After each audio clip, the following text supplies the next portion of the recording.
ഇനി റിപ്പോർട്ടറിന്റെ special investigation ടീമിന്റെ അന്വേഷണ വാർത്തയിലേക്കാണ്. Reporter SIT exclusive. കൊലക്കേസിൽ പ്രതിയായ ശിശുക്ഷേമ സമിതി ജീവനക്കാരന് അനധികൃതമായി പ്രൊമോഷൻ നൽകാനുള്ള നീക്കം നമ്മൾ ഇന്നലെ റിപ്പോർട്ട് ചെയ്തിരുന്നു.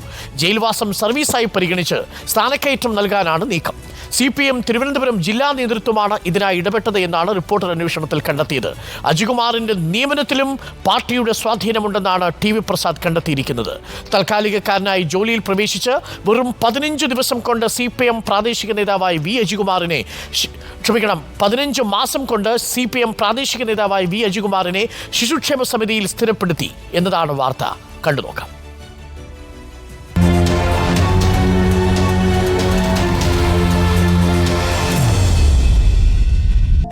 ഈ കാണുന്ന അജികുമാറാണ് BJP പ്രവർത്തകനായ തിരുവനന്തപുരത്തെ രഞ്ജിത്തിനെ വെട്ടിക്കൊലപ്പെടുത്തിയ കേസിലെ പ്രതി.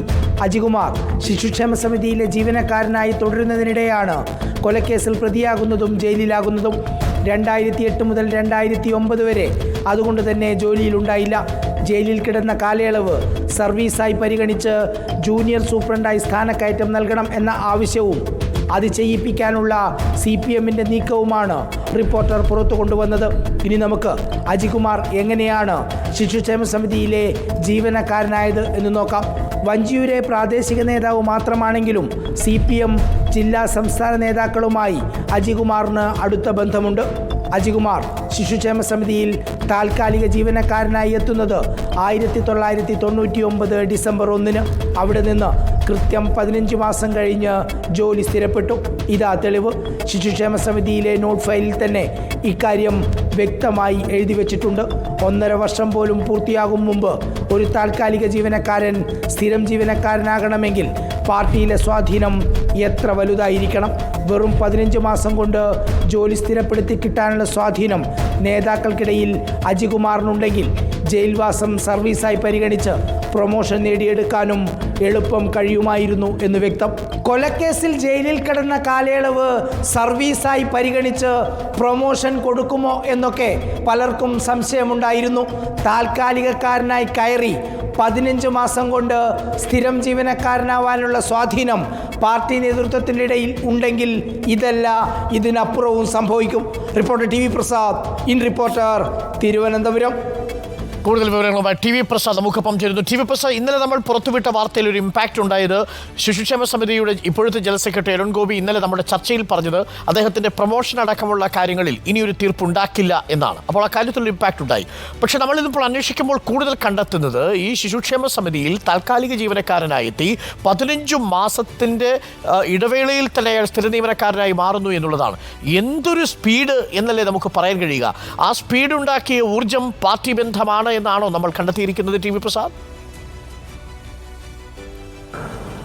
ഉറപ്പായും അരുൺ, അല്ലെങ്കിൽ അങ്ങനെ സാധിക്കുകയില്ല. നമുക്കറിയാവുന്നതുപോലെ താൽക്കാലിക ജോലി കിട്ടണമെങ്കിൽ തന്നെ പ്രാദേശികമായെങ്കിലും ഒരു ബന്ധമില്ലെങ്കിൽ നടക്കില്ല. അതല്ലെങ്കിൽ ഉന്നത ഉദ്യോഗസ്ഥരുടെ അടുത്ത ആളുകളായിരിക്കണം. അതുകൊണ്ടാണല്ലോ അരുൺ നമ്മളിപ്പോൾ റിപ്പോർട്ട് ചെയ്യുന്ന നിയമന നിരോധനത്തെക്കുറിച്ചുള്ള കാര്യങ്ങളിൽ PSC നിയമനം നടക്കാത്തതും അതോടൊപ്പം തന്നെ ഇഷ്ടം പോലെ താൽക്കാലിക നിയമനങ്ങൾ നടക്കുന്നതും.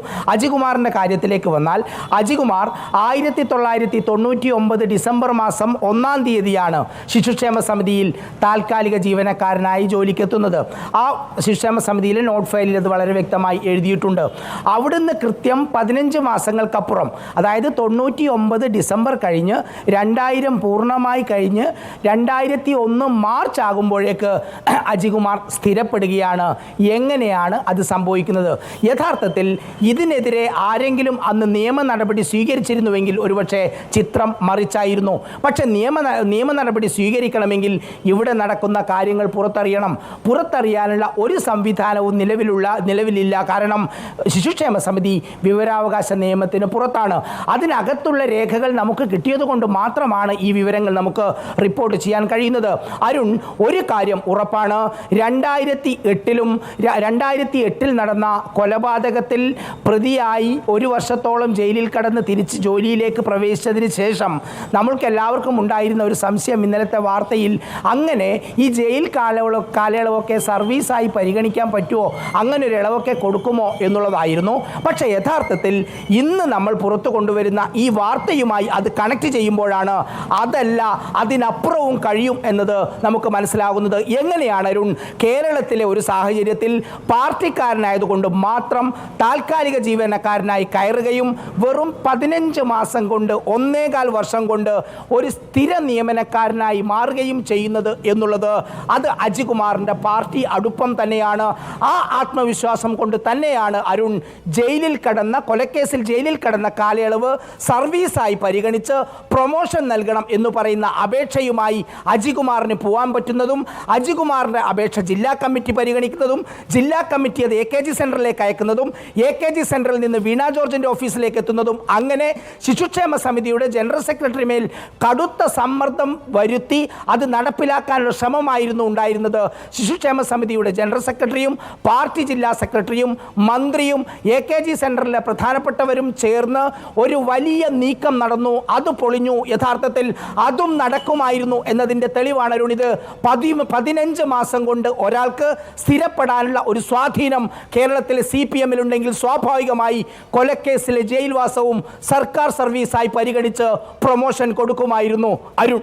ഓക്കെ, TV പ്രസാദ്, വളരെ പ്രധാനപ്പെട്ട കാര്യം. Thank you TV Prasad. ഒരു പ്രേക്ഷകൻ എഴുതുന്നു, UDF ഭരണകാലത്ത് ഇത്തരം സ്ഥാപനങ്ങളിൽ എത്രയോ UDF-കാരെ താൽക്കാലിക ജീവനക്കാരെ നിയമിച്ച് സ്ഥിരപ്പെടുത്തിയിട്ടുണ്ട്.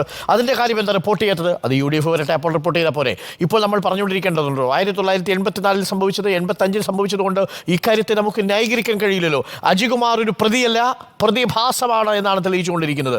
15 മാസത്തിനുള്ളിലാണ് ഒരു കൊലക്കേസ്, പിന്നീടാണ് കൊലക്കേസ് ഉണ്ടാവുന്നത്. അത്തരം കുറ്റകൃത്യ വാസനയുള്ള ഒരാളെ താൽക്കാലികമായിട്ട് ജോലിക്കെടുക്കുക, എന്നിട്ട് എവിടെയാണ് നിയമിക്കുന്നത്? ശിശുക്ഷേമ സമിതിയിൽ നിയമിക്കുക. പിഞ്ചു കുഞ്ഞുങ്ങളെക്ക് വേണ്ടിയിട്ട് കളിക്കാൻ കൊടുക്കുന്നു. നോക്കൂ, കരീം ദാദയെ പോലെയൊക്കെയുള്ള വലിയ അധോലോക ഭീകരന്മാരെ കുഞ്ഞുങ്ങൾ അംഗൻവാടി നടത്തിയാൽ എങ്ങനെ ഇരിക്കും? അതുപോലെ ഇരിക്കും ശിശുക്ഷേമ സമിതിയിൽ ഇത്തരം ജീവനക്കാർ വന്നാൽ എന്ന് മാത്രമേ നമുക്ക് പറയാനുള്ളൂ. അപ്പോൾ പ്രിയപ്പെട്ട പ്രേക്ഷകരെ, എന്താണ് അജികുമാർ ഇപ്പോഴും സർവീസിൽ തുടരാനുള്ള കാരണം എന്നതാണ്. ഇന്നലെ പറഞ്ഞതുപോലെ ജുവനൈൽ ജസ്റ്റിസ് ആക്ട് ബാധകമായിട്ടുള്ള എല്ലാ കേന്ദ്രങ്ങളിലും ഇത്തരം കുറ്റകൃത്യവാസനയുള്ള ആളുകളെ നിയമിക്കാൻ സാധ്യമല്ല. പക്ഷേ എന്നിട്ടും അജികുമാർ അവിടെ ഇപ്പോഴും തുടരുന്നു. ജയിൽവാസ കാലയളവ് സേവനമാണ് വേണം എന്നാവശ്യപ്പെട്ടുകൊണ്ട് നൽകാനുള്ള ആത്മവിശ്വാസം ഉണ്ടാവുന്നു. ഇതാണ് ശിശുക്ഷേമ സമിതിയിൽ സംഭവിക്കുന്നത്.